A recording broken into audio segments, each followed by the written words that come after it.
Ninguém no mundo conseguiu ler esses livros. Por 2000 anos, eles foram queimados, esmagados, enterrados em cinzas, viraram carvão e todo mundo achava que era o fim. Mas agora, a gente acabou de quebrar uma regra da história. Usando inteligência artificial, cientistas conseguiram ler livros que não podem ser abertos, sem tocar, sem quebrar, sem destruir. E o que apareceu lá dentro é insano. Esses textos estavam presos desde a erupção do Vesúvio, congelados no tempo. E hoje você vai ver exatamente o que eles esconderam por 2000 anos. Fica até o final, porque a última descoberta é a mais chocante. Os pergaminhos de Herculano. Em 15 de março de 2023, Nat Fredman, Daniel Gross e Brent Seals lançaram o Desafio Vesúvios, um esforço global voltado para alcançar algo nunca antes feito, lendo um texto completo selado dentro de um pergaminho de Herculâneo carbonizado sem abri-lo fisicamente. O projeto uniu pesquisadores, tecnólogos e historiadores em torno de um único objetivo: recuperar palavras que haviam sido ocultas por quase 2000 anos. Se você tentar abri-las, elas se desfazem em pedaços. Claro, fisicamente o pergaminho vai ficar. A história desses pergaminhos começou em 1752, quando escavadores de poços descobriram objetos estranhos e frágeis dentro de uma vila à beira-mar romana, posteriormente identificada como a casa de Lúcio Calpurnius Piso Cassinus, sogro de Júlio César. Esses objetos acabaram sendo rolos de papiro da Vila do Papio, a única biblioteca completa conhecida a sobreviver do mundo antigo. Quando o Monte Vesúvio destruiu Herculâneo, uma onda de gás superaquecido e cinzas varreu a cidade, atingindo temperaturas próximas a 500 graus Celsius. Os pergaminhos não foram queimados, mas carbonizados. Cada rolo se transformava em um frágil bloco de carvão. As pessoas se foram, as culturas se foram e os lugares desapareceram. E ainda assim, como uma cápsula do tempo, você tem esse item que conta uma história. A tinta usada na época também era à base de carbono, feita de fuligem ou preto de lâmpada, o que criava um problema único. Sob varredura de raio-x, a tinta e o papiro pareciam idênticos, tornando a escrita praticamente invisível. Mesmo quando as tomografias modernas revelaram a estrutura interna dobrada e permitiram que os pergaminhos fossem desembrulhados digitalmente, as superfícies ainda apareciam em branco, deixando seu conteúdo ilegível por séculos. Esse desafio se baseou em mais de 2 décadas de trabalho do cientista da computação Brent Seals e sua equipe de pesquisa na Universidade de Kentucky. A Seals foi pioneira em métodos não invasivos para acessar textos ocultos dentro de objetos frágeis em camadas. Em 2015, sua equipe começou a testar uma técnica conhecida como Virtual Unwrapping, que transforma tomografias em modelos tridimensionais que podem ser desenrolados digitalmente sem danificar o objeto original. Essa tecnologia provou seu potencial com o rolo de En-Gedi, que se revelou ser o mais antigo pergaminho da Bíblia hebraica descoberto desde os manuscritos do Mar Morto. No entanto, os pergaminhos de Herculâneo apresentavam uma dificuldade muito maior. Diferente de achados anteriores, tanto a tinta quanto o papiro eram à base de carbono, tornando quase impossível distinguir a tinta que realmente conseguimos recuperar a tinta desses escaneamentos. É só um padrão muito sutil que não aparece a olho nu. Com o apoio de uma doação de $500 mil do National Endowment for the Humanities em 2019, a equipe de Seals desenvolveu métodos iniciais de aprendizado de máquina capazes de detectar traços tênues de tinta em varreduras tridimensionais. Financiamento adicional ajudou a estabelecer o EDUS Lab, um laboratório especializado em imagem dedicado a resolver alguns dos problemas mais difíceis na preservação do patrimônio cultural, incluindo os rolos de Herculano. Com base nessa base, o Desafio Vesúvio liberou dados de rolagem recém-escaneados do Instituto para a França, produzidos usando o Diamond Light Source, um acelerador de partículas próximo a Oxford. Essas varreduras de altíssima resolução foram tornadas públicas, junto com mais de $1 milhão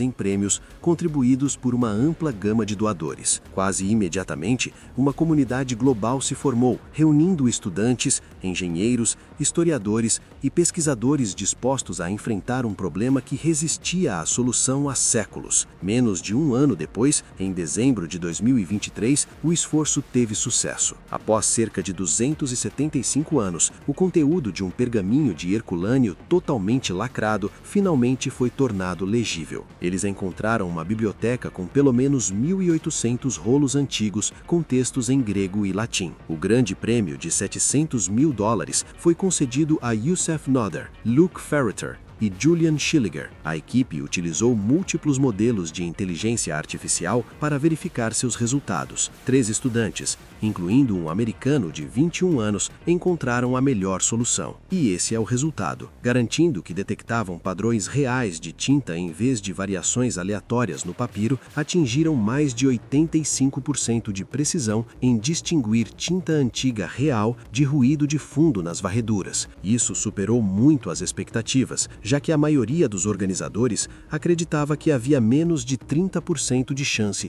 de alguém atender aos rigorosos padrões do desafio. Seu trabalho revelou 11 colunas adicionais de texto, elevando o total a mais de 2.000 caracteres legíveis. Além da detecção de tinta, sua submissão também introduziu o sistema automático de segmentação mais avançado até hoje. A ferramenta de Julian Schilliger, conhecida como Tomato Anacleter, montava grandes seções de papiro extraídos de múltiplos pergaminhos, confirmando textos conhecidos em áreas familiares, enquanto descobrindo escrita totalmente nova em outros lugares, inclusive nas camadas mais externas. Até agora, cerca de 5% do primeiro pergaminho foi desembrulhado digitalmente e lido. Papirólogos completaram uma transcrição preliminar de cada coluna revelada, confirmando que o texto não é uma cópia de nenhuma obra conhecida. Contém material nunca visto antes desde a antiguidade, e um estudo acadêmico completo está em andamento. De acordo com as passagens decodificadas, o pergaminho explora o prazer como o bem supremo na filosofia epicuriana. O autor examina como a disponibilidade de bens como comida chefa o prazer que proporcionam, questionando se a escassez realmente torna algo mais desejável do que a abundância. Ele também considera se as pessoas estão mais dispostas a abrir mão de coisas abundantes do que das raras. A formulação sugere que a discussão continua além do final do texto recuperado. Passagens antigas mencionam uma figura chamada Xenofantes, possivelmente o mesmo músico mencionado em outro lugar pelo filósofo epicurista Filédemos, que acredita-se ter servido como pensador residente na vila. Perto do final, o autor critica duramente opiniões opostas, acusando-as de não oferecerem uma compreensão significativa do prazer. A maioria dos estudiosos que analisam o material acredita que o autor é o próprio Filademos, um seguidor de Epicuro com conexões a figuras como Virgílio. Embora algumas dúvidas permaneçam, as melhorias contínuas em detecção de tinta baseada em inteligência artificial devem esclarecer muitas incertezas ainda remanescentes. Para entender por que recuperar esses pergaminhos é importante, precisamos voltar ao dia em que foram enterrados, 24 de agosto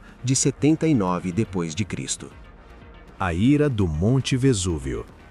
Em 24 de agosto de 79 d.C., o dia começou como qualquer outro na movimentada cidade litorânea de Herculâneo. Em 79 d.C., essa antiga cidade romana também foi soterrada por cinzas vulcânicas pela erupção do Monte Vesúvio. As pessoas seguiam suas rotinas sem saber que sua casa ficava perigosamente próxima a um vulcão ativo. Para eles, o Monte Vesúvio era simplesmente uma montanha, não uma bomba relógio. 17 anos antes, um forte terremoto havia sacudido a região, mas poucos viam isso como um aviso. Acreditava-se que terremotos eram eventos rotineiros, punições ou sinais de Poseidon, o deus do mar, e não sinais de uma catástrofe iminente. À medida que o magma subia, rachaduras se abriram no chão e vapor quente escapou. Esses sinais sutis passaram despercebidos enquanto a pressão profunda sobre a superfície continuava a aumentar. Por volta das 13 horas da tarde, o Monte Vesúvio irrompeu com força violenta repentina. Uma enorme coluna de cinzas e gás disparou para o céu, subindo tão alto que as pessoas em Pompeia próximas não conseguiam enxergar além dela. Em poucos minutos, milhões de toneladas de material vulcânico subiram, atingindo quase quase 10 metros acima do solo. Os ventos levaram parte dessa nuvem mortal em direção a Pompeia, enquanto os moradores de Herculano assistiam com medo crescente enquanto a erupção se intensificava, enterrando tanto Pompeia quanto Herculano sob montes de cinzas. Logo, pumus, pedra vulcânica leve e porosa, começou a cair como chuva. Cinzas e destroços se acumulavam pelas ruas e telhados enquanto o pânico se espalhava. Algumas pessoas fugiram enquanto outras permaneceram dentro de casa esperando que a erupção passasse. Às 17 daquela noite, o peso dos golpes tornou-se insuportável e os telhados começaram a desabar por toda a região.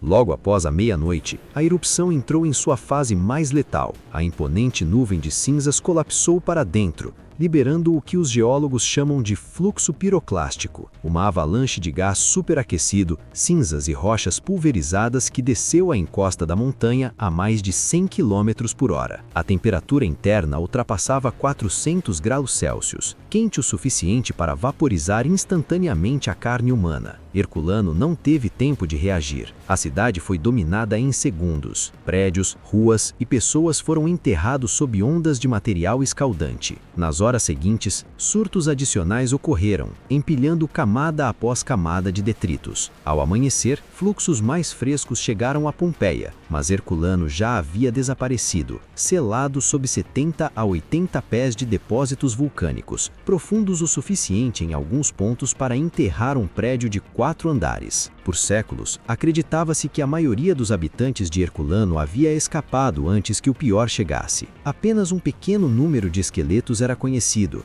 levando estudiosos a supor que a cidade havia praticamente esvaziado com o tempo. Essa crença desmoronou há cerca de 20 anos, quando arqueólogos escavaram a antiga linha costeira e descobriram uma descoberta devastadora. As forças de escavação vêm removendo a lava de forma intermitente nos últimos 200 anos. Dentro de uma série de galpões de barcos de pedra, dezenas de corpos foram encontrados amontoados juntos, congelados em seus últimos momentos. Essas pessoas fugiram em direção ao mar, esperando resgate, apenas para serem alcançadas à beira da fuga. O bioantropólogo Dr. Pier Paul Petroni estudou os restos e identificou sinais inconfundíveis de calor extremo no momento da morte. Os músculos se contraíram instantaneamente, forçando mãos e pés a ficarem contraídos, preservando o Herculaneum como um fóssil em âmbar, tudo congelado em tempo. Uma reação causada pela exposição repentina a calor intenso, as vítimas foram atingidas quase imediatamente pelo surto superaquecido, com temperaturas chegando a cerca de 400 a 500 graus Celsius. O fluxo engoliu os abrigos em segundos. A morte veio instantaneamente, sem deixar oportunidade de fugir ou sequer reagir. Apesar da violência do evento, os restos foram preservados com notável clareza. As cinzas que enterraram as vítimas endureceram em um selo protetor, preservando ossos e posições por quase 2000 anos. Entre as descobertas mais comoventes, estava uma mulher encontrada enrolada protetivamente em torno de um bebê ainda não nascido, revelando que estava grávida de 7 meses quando a erupção ocorreu. Até agora, arqueólogos descobriram cerca de 300 esqueletos, com muitos outros acreditados ainda enterrados. Embora a maioria conte uma história coletiva de morte súbita e fuga fracassada, um conjunto de restos mais tarde se destacou, desafiando suposições e remodelando o que os recercadores achavam saber sobre os momentos finais de Herculano. Herói de Herculano.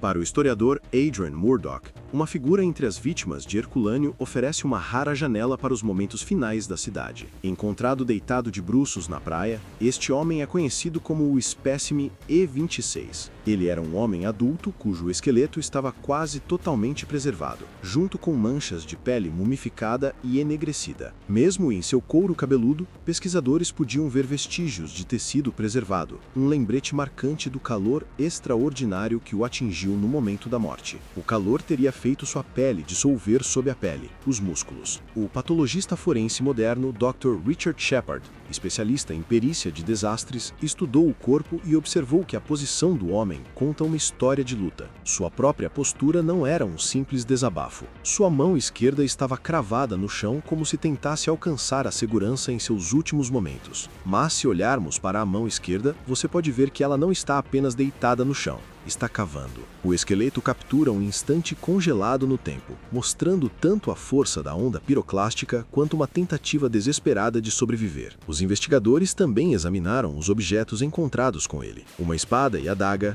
um cinto de prata e uma bolsa de couro cheia de moedas de ouro e prata sugerem que ele estava longe de ser um civil comum. A espada o identifica como soldado, provavelmente ainda em serviço ativo quando Vesúvio entrou em erupção. Suas vértebras apresentam sinais iniciais de artrite, colocando-o no final dos 30 ou início dos 40 anos. Seus dentes da frente estavam ausentes. Sobre o corpo, quando descobriram, nosso homem estava com os dentes da frente faltando, e as moedas que ele carregava valiam cerca de 2 anos do salário de um soldado romano. Pier Paolo Patroni, que estudou muitas das vítimas de Herculano, observa que a decisão desse soldado de permanecer afastado dos outros permanece inexplicada. Sua posição na praia aberta, longe dos cofres de barcos onde outros buscavam abrigo, é incomum. Se ele tinha um dever militar a cumprir, se estava guardando algo ou tinha outro motivo para ficar do lado de fora, não pode ser determinado pelas evidências físicas. Quando a onda piroclástica atingiu, o calor extremo agiu instantaneamente, carbonizando a pele e fazendo os músculos contraírem com força violenta. 2000 anos depois, arqueólogos o encontraram ainda usando seu equipamento militar, suas moedas intocadas, sozinho na margem onde caiu. Se o dinheiro pertencia a ele ou foi recebido de outros, provavelmente nunca será conhecido. Sua morte levanta outro mistério: o que aconteceu depois da erupção? Como o mundo romano respondeu a essa catástrofe? A resposta é mais estranha do que você poderia imaginar. Eles tentaram esquecer que existia. O misterioso desaparecimento de Herculano.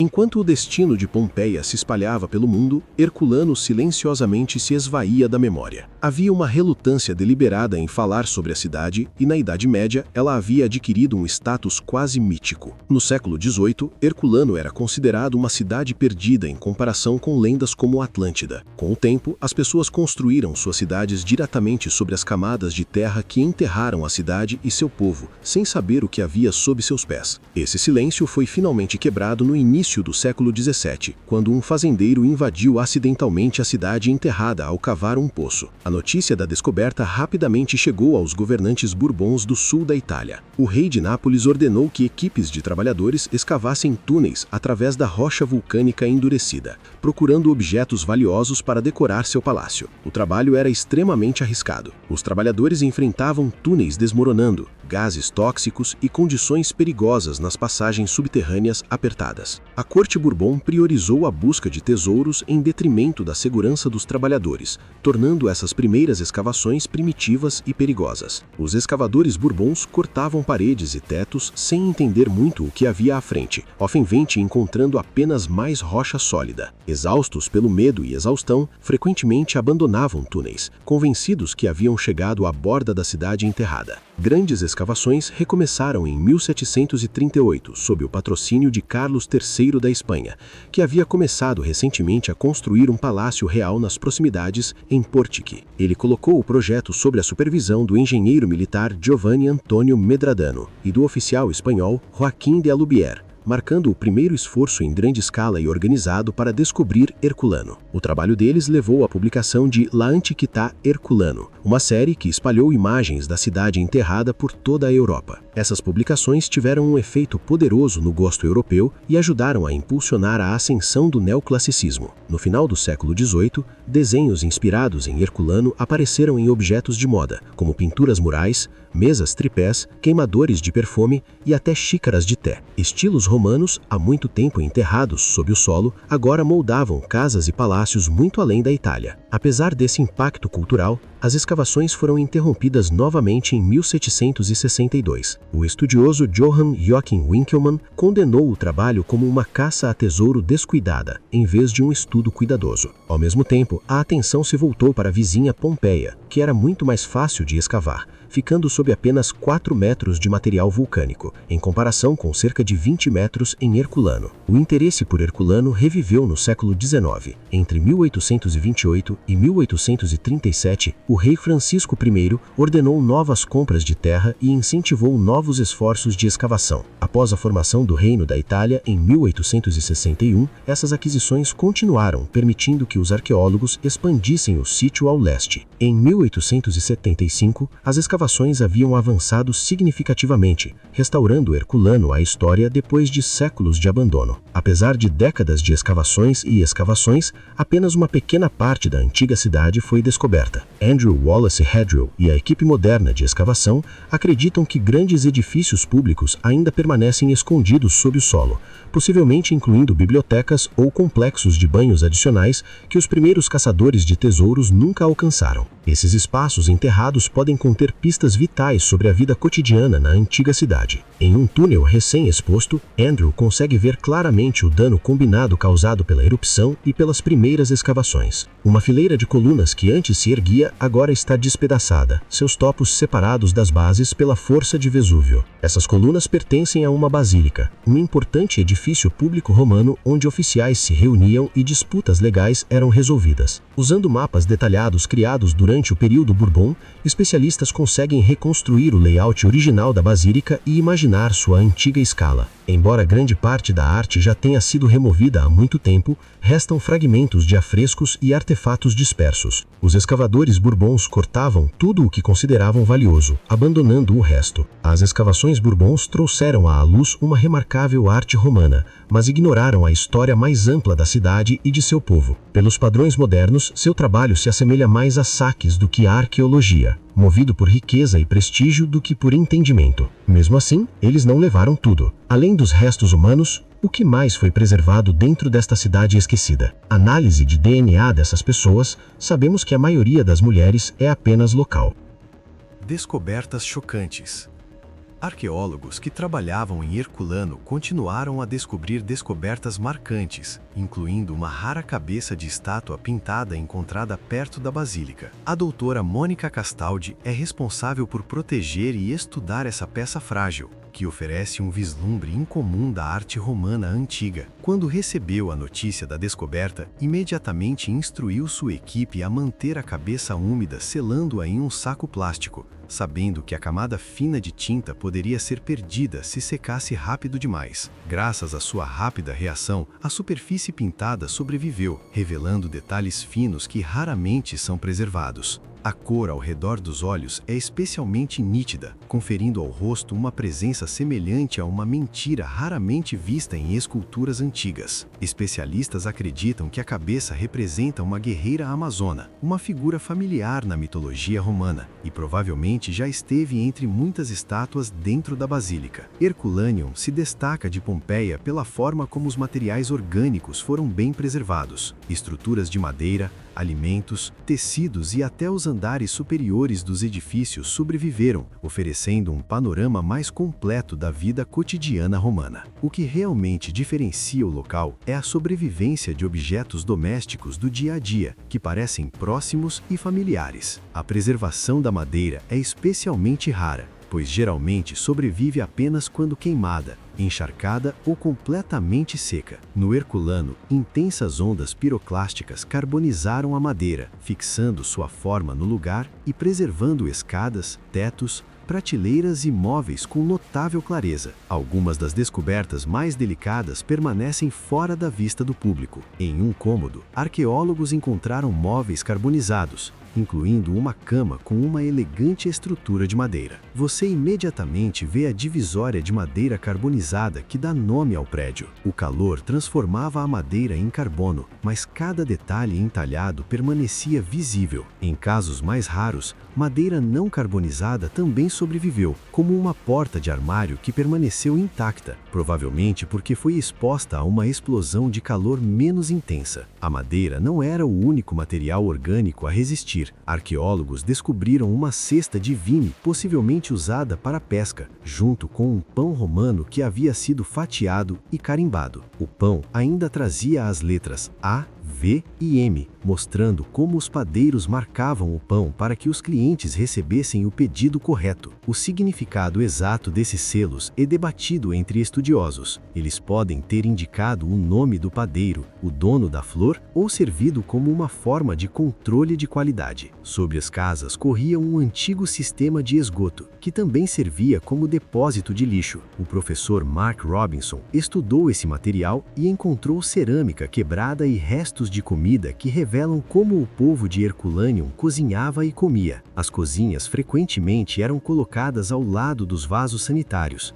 facilitando o descarte dos restos pelo mesmo poço. Entre os resíduos do esgoto, havia vestígios das últimas refeições da cidade, incluindo cerejeiras mineralizadas, sementes de maçã, sementes de uva e caroços de pêssego. A água que fluía por esse sistema vinha de uma rede de aquedutos romanos altamente avançada. Na época da erupção, a Aqua Augusta fornecia água para cidades da região ao redor de Vesúvio. Embora aquedutos sejam frequentemente imaginados como arcos impostos, a maior parte do sistema corria subterrânea, usando arcos apenas onde os vales precisavam ser cruzados. A sofisticação dessa rede de água, combinada com a extraordinária preservação de objetos do cotidiano, continua a transformar o que os arqueólogos entendem sobre Herculano. Quão avançada era essa cidade antiga? No total, as vítimas encontradas nas câmaras dos barcos e na praia são cerca de 10 vezes mais vítimas do que na cidade. Civilização antiga avançada.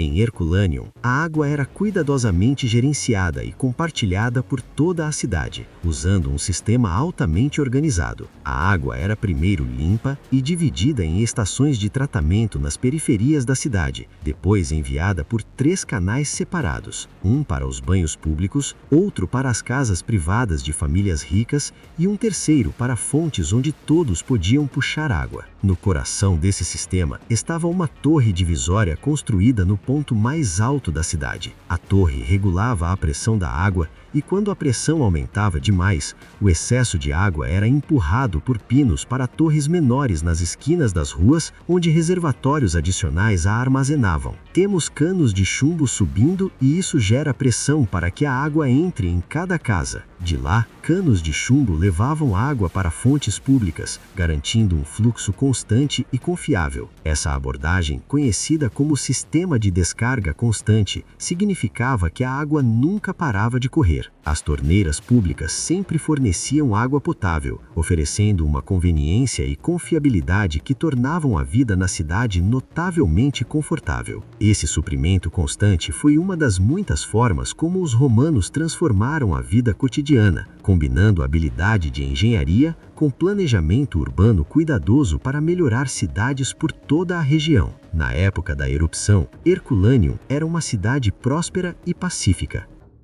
A tecnologia nos deu acesso a apenas 5% do primeiro pergaminho, mas o que já foi lido já é material nunca visto pela humanidade. Herculano ainda esconde bibliotecas inteiras sob 20 metros de rocha vulcânica, aguardando o momento de serem despertadas. Fica a pergunta: o soldado encontrado na praia com 2 anos de salário em ouro estava tentando salvar aquele tesouro ou apenas cumpria seu dever até o último segundo? Deixe sua teoria nos comentários. Se você gosta de mistérios onde a tecnologia e a história se encontram, não esqueça de deixar o seu like e se inscrever. O passado está sendo reescrito agora e você não vai querer perder o que vem a seguir.